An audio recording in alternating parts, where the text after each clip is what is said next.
Guess what? This is Law & Order SVU Season 3, Episode 15, Execution. We open up and we're in an interrogation room with Huang and a prisoner. Text flashes across 2 hours before execution. This guy is telling Huang all of his theories are incorrect. Well then, set us straight. Tell us about your first time. You tell me about your first time. How does Huang remember it? Fondly. I'm not talking to you. We pull back and see that Stabler is also in there. He says, fondly. I don't have time for games. Stabler says, fine. It was painful for her. I thought I had done something wrong. Oh, but you did. You knocked her up. This prisoner says that he remembers his first time and they say, oh yeah, what was her name? Nice try. Okay, I think I got it. We're in this room because we're trying to find some last minute information before this guy gets executed. Huang knows how to get under this guy's skin. You're a liar, Matt. Your first time was terrible, and you were so bad at sex you couldn't even climax. Matt, the criminal, starts getting real worked up talking about his first murder. Huang knows that things are going south fast, so he starts hitting the alarm. Relax, doctor. They're changing shifts.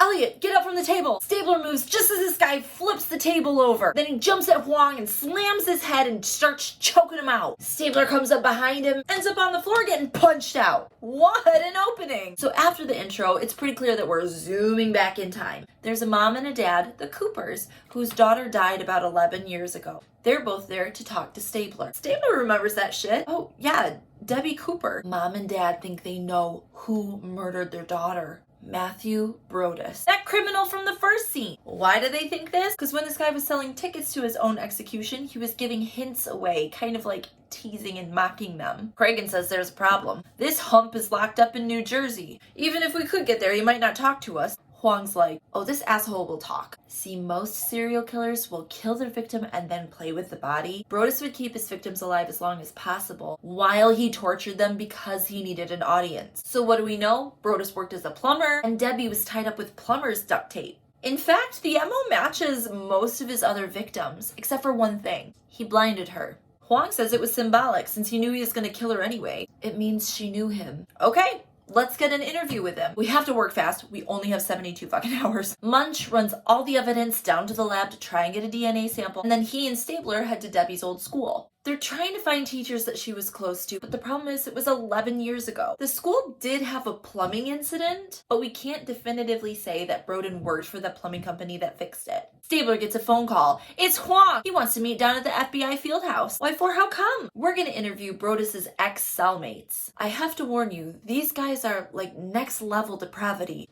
What? I've dealt with serial killers before, come on! Fine, but remember, this is a game and Brodus is holding all of the cards. So we jump into Sing Sing, and they're talking with the first of 2 cellmates. He's a rapist and a murderer, and he's missing Wheel of Fortune for this. Naturally, he wants some time shaved off. Stabler's getting comfy, doing a Stabler thing. Huang's like, interview is over, the FBI doesn't make deals. Bye. They walk out and Stabler's like, what the fuck? Procedure. I suggest you get used to it. That's right, Stabes, you are in Huang's house now. Stabler wanted to ask more questions to this scrote.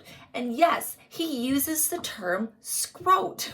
FBI is in charge, bitch. I hope that is very clear. We jump over to Cabot's office, and she's a realist. The best that she can do isn't going to be very helpful before Brodus dies. Stabler's like, Cabot, how many times do you get a second chance? Don't you realize this episode is all about me? Well, what do you want?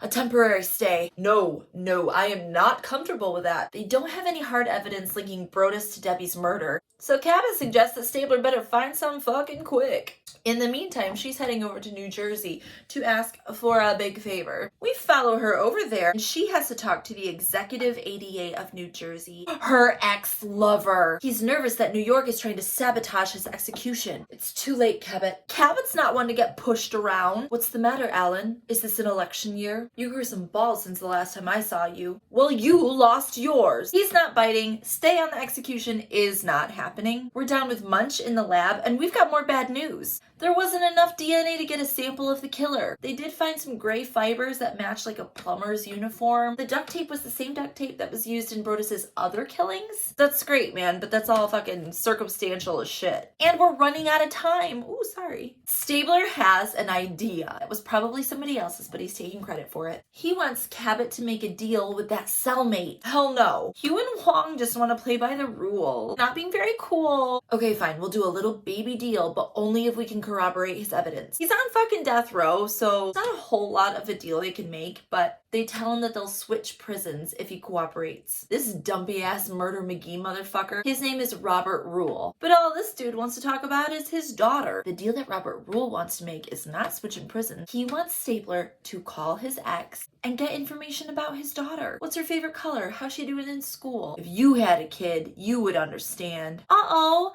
those are the magic words that make Stabler break all the rules. Stabler makes the call as the audience is collectively screaming not to. This is Detective Elliot Stabler calling on behalf of Robert Rule, and Robert shouts out, "I miss you so much, I love you." She hangs up. Meanwhile, Munch is at the school that one of the teachers transferred to. She says, "Yeah, it's hard to remember, but Debbie was a little awkward. She was a late bloomer."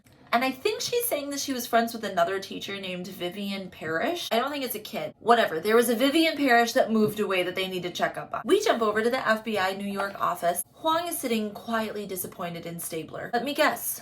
Rule gave you nothing. Someday you're going to realize that I'm actually really fucking good at my job. So where do we go from here? Well, we've got one more cellmate that we can try and sit down with. His name is Leroy Russell. But just then, knock knock. Yeah, we're looking for Elliot Stabler. He's in a ton of trouble. Oh, that's me. Did you allow a death row inmate named Robert Rule to use your cell phone? Well, not exactly. I kind of did the... That wasn't his wife. He called a rape victim and re-traumatized her. Yeah. Imagine that, idiot. You can't trust a serial killer. Cragen's not happy either, obviously. Elliot is being a little bitch. I'm sorry, whose fault is this? You don't get to be a bitch about this. Her name was Elizabeth Shackman. She was 16 when Rule raped her. I read the file. Well, a little fucking late for that. Cragen, he said the magic words. I'm a dad. I should put you on desk duty. At the very least, Stabler has gone over to the Shackman house and checked in with the victim. Okay, so it turns out the other cellmate, Leroy, whatever the fuck, Leroy Russell, converted to Islam after he got locked up. So in order to persuade Russell to give up information about Brodus, we need victim's dad to come in and convince Russell. Does that make sense? He's got like a blood debt that needs to be repaid. Clock is still ticking, but we get dad into a cell. Huang, Stabler, and Leroy Russell are in there with him. It's really fucking sad. The dad is just looking for closure, but we get a little bit of information out of him before the interview ends. He says that Brodus is a sick motherfucker. He mentions him killing a blind girl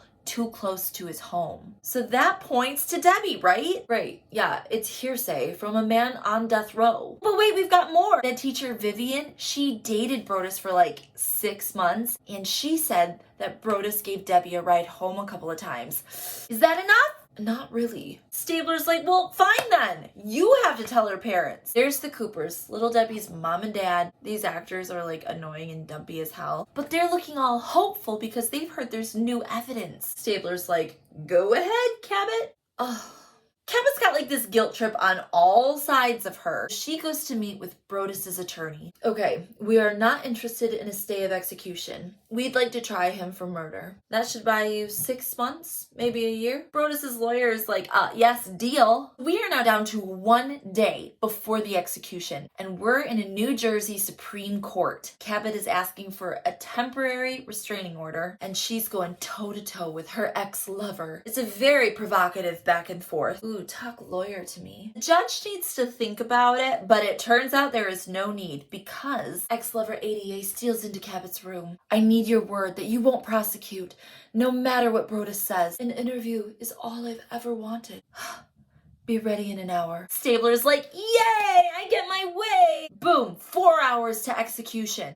Huang and Stabler are getting ready to go in for this interview. They're talking strategy and pumping each other up. Try to keep him off balance. Yeah, okay. And pay attention to his eyes. Here's Brodus. And we jump to the interview right before the episode starts. Huang's over in the corner analyzing things. And Elliot starts the interview. Why didn't you kill your girlfriend Vivian Parrish? Would have been 13 less dead victims. My record says 12. You and I know that that's wrong. Huang flops down a manila envelope to Stabler. We got some serial killer here. We want you to help us with the MO. They're lying. Brodus is like, ooh, yeah, let me see that. Slide it over to him. Flipping through and he's super fucking bummed that there's no gross pictures. This is just words. Where are the gross pictures? Oh, there's one photo in there. Pulls it out, and it's Debbie Cooper's school photo. Crumples her picture up and throws it behind him. The killer tortured his victim. Any idea why? No. You did the same thing to some of your victims. Huang and Stabler start talking through the details of the case, and it's getting Brodus all worked up because he's disgusting. Then they start telling him his mom didn't love him. Oh, okay, I gotta keep up. What's going on? Then they pivot again and ask him how many times he visited the body after he killed her. No, I never did that. Not to any of my victims. Well, this guy did. Maybe you were into dead girls because live ones didn't want you. We talked to your ex-girlfriend Vivian. She said you had some trouble closing the deal. Oh, and this sets him off. Brodus is like half mumbling, half yelling, calling Vivian a liar, dumb moon-eyed cow. But then he slips, calls her Debbie instead of Vivian.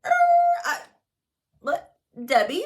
What was that? At the same time, Cabot and ex-lover ADA are taking a romantic walk down to the execution chamber. We're losing time! Just then, an alarm goes off. Guards come out and literally manhandle them into a cage with the other people that are there to watch the execution. Jump back to the cell, and we're at the fight scene that we started at. Brodus has got Stabler on the floor, punching his shit in. And as he's choking him, he whispers in his ear, "Debbie didn't fight back." Boom! Guards are running in. They start beating Brodus. Stabler's like, no, that's what he wants. Brodus is on the floor getting his shit kicked in, and he's smiling up at Stabler until he's knocked unconscious. So the good news is Huang is gonna be okay. But Brodus is on a ventilator. And unfortunately, there's a law that says you cannot execute an unhealthy man, which is pretty fucked up. Ex-lover ADA is like, oh, so much for justice, what a waste. Stabler's like, you're wrong. I got a confession on Debbie Cooper. In our last scene, Stabler pushes out through crowds of protesters, and waiting in the wings, he sees the Coopers like a pile of mashed potatoes. He walks up and takes a breath. Screen goes dark.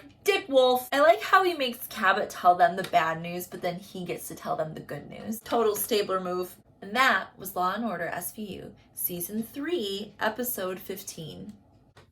Jum jum.